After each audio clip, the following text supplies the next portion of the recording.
దేవుని పరిశుద్ధ నామములో అందరికీ వందనములు. వాక్యమును ధ్యానించుకుందాం. ప్రకటన గ్రంథము 4వ అధ్యాయం 5వ వచనము నుండి, ఆ సింహాసనముల నుండి మెరుపులను, ధ్వనులను, ఉరుములను బయలుదేరుచు ఉన్నవి.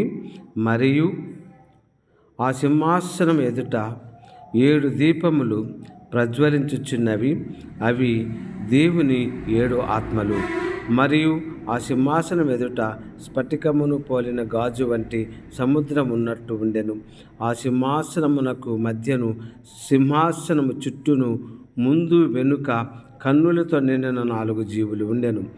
మొదటి జీవి సింహము వంటిది, రెండవ జీవి దూడ వంటిది, మూడవ జీవి మనుష్యుని ముఖము వంటి ముఖము కలది, 4వ జీవి ఎగురుచున్న పక్షిరాజు వంటిది.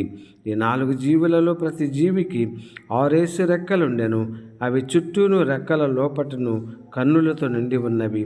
అవి భూత, వర్తమాన, భవిష్యత్ కాలములలో ఉండు సర్వాధికారియగు దేవుడునగు ప్రభువు పరిశుద్ధుడు, పరిశుద్ధుడు, పరిశుద్ధుడు అని మానక రాత్రింపగలు చెప్పుచుండెను. ఆ సింహాసనమునందు ఆసీనుడయ్యుండి యుగ యుగములు జీవించుచున్న వానికి మహిమయు, ఘనతయు, కృతజ్ఞతాస్తుతులు కలుగునుగాక అని ఆ జీవులు కీర్తించుచు ఉండగా, దేవుడి పరిశుద్ధ వాక్యమును దీవించునుగాక. ఆమేన్.